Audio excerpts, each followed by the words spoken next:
Thanks for joining me again as we look back at another great classic film. This is a much-loved sci-fi film that contains recognisable and iconic imagery, from the famous UFO shape to the look of the aliens and the technology that they use. While the story is a little cliched, the real attraction is still the special effects that even after all these years and the advances in modern filmmaking are still visually impressive. It is This Island Earth from 1955.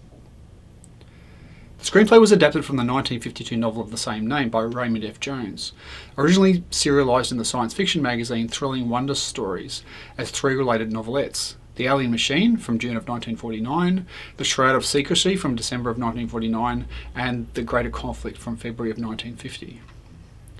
William Land produced, and the film's direction was shared between Joseph Newman and Jack Arnold, with Arnold having more experience directing science fiction. Jeff Morrow had spent decades on the stage working alongside people like Katharine Hepburn and Mae West prior to his film debut in The Robe in 1953. He bounced around in dramas and westerns before being cast in the lead role of Exeter. Faith Domergue was one of the many actresses that Howard Hughes became infatuated with. Hughes had her cast in films such as Vendetta and Where Danger Lives, but despite big budgets and big promotions, her career never took off, and Hughes lost interest in her. After appearing in a number of westerns, she was cast in this film as Dr. Ruth Adams, the first of three sci-fi horror films for which she is best remembered. The other two were It Came From Beneath the Sea from 1955 and Cult of the Cobra from the same year. Rex Reason was cast as Dr. Carl Meacham, though his actual name seems a better fit for a sci-fi character. Reason drifted around a lot of minor roles and minor films and is best known for this film and for the third Creature from the Black Lagoon film, The Creature Walks Among Us. Principal photography ran from January to March of 1954, with location shooting at Mount Wilson in California. Most of the Metaluna sequences were directed by Jack Arnold, as the studio was dissatisfied with the original footage that was shot by Joseph Newman. Widescreen was popular at the time, however Universal's Technicolour was not yet perfected, so This Island Earth was shot at 1.37:1, but carefully composed to allow theatres to exhibit it as 2:1, with matting at the top and the bottom of the screen to produce a widescreen effect. This allowed the option of projecting either a standard presentation in older theatres or a crop presentation for those that have been recently renovated for widescreen exhibition.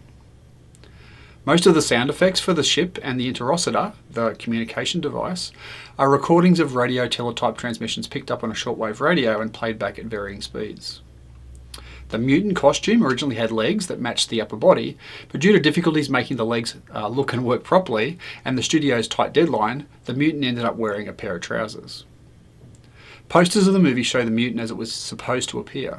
Jeff Morrow and Rex Reason were embarrassed by the mutant costume, which they thought resembled a giant bug and felt that it ruined an otherwise decent film. Faith Domergue's costume for the alien ship scenes was so tight that she couldn't wear underwear or it would show. She needed a female assistant to help her into and out of the costume and couldn't sit down as it may have split, so crew set up a slanted board that she could lean on. The Metaluna flying saucer design was based on the famous 1950 photograph by farmer Paul Trent, an image that remains amongst the best photos ever taken of a UFO. It took 2 years of post-production to complete the special effects, which were very expensive at the time.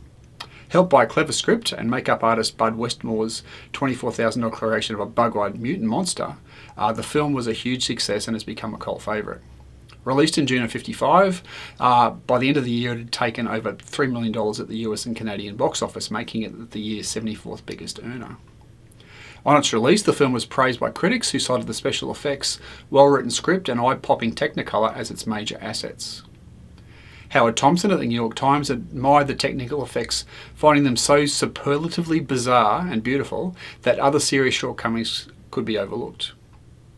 Variety wrote that special effects of the most realistic type make it one of the most imaginative, fantastic and cleverly conceived outer space films. Philip K. Schur of the LA Times called it one of the most fascinating and frightening science fiction movies to come at us from outer space. Since its original release, the critical response to the film has continued to be mostly positive. Bill Warren has written that the film was the best and most significant science fiction movie of 1955. The Orem Science Fiction Film Encyclopedia describes the film as a full-blooded space opera complete with interplanetary warfare and bug-eyed monsters. Danny Peary felt that the film was colourful, imaginative, gadget-laden sci-fi. A print of the film was loaned to MGM during their production of Forbidden Planet, and it likely influenced that production. The design for the Metaluna monster has proved to be an iconic look for an alien, leading to the design being used in several homages, as well as the alien himself appearing in various films, TV shows and games. Weird Al Yankovic is a fan of the film and has featured the Interocitor in both his film UHF from 1989 and the music video for Dare to be Stupid. The internal elevator tubes in the spacecraft and on Metaluna are the same type used in the Time Tunnel from 1966. In the movie Explorers, clips of this movie are being watched by the main character on his television. In one of the scenes in the film E.T., the extraterrestrial, a television playing This Island Earth is on in the background. While this film hasn't made any great movies lists, it's an entertaining film and a great example of 50s sci-fi, which is the best period for the genre, and remains engaging today. The special effects are its best feature and are impressive even for modern audiences who have been exposed to more sophisticated effects in the past few decades. So what I'd suggest you do is that you go to our website, find our virtual screenings page, find the link to this particular film, click on it and watch it. Love you to come back, let us know what you think about the film and if you'd recommend the film for other people as well. And then we're back in the not too distant future for our next classic films review. See you next time.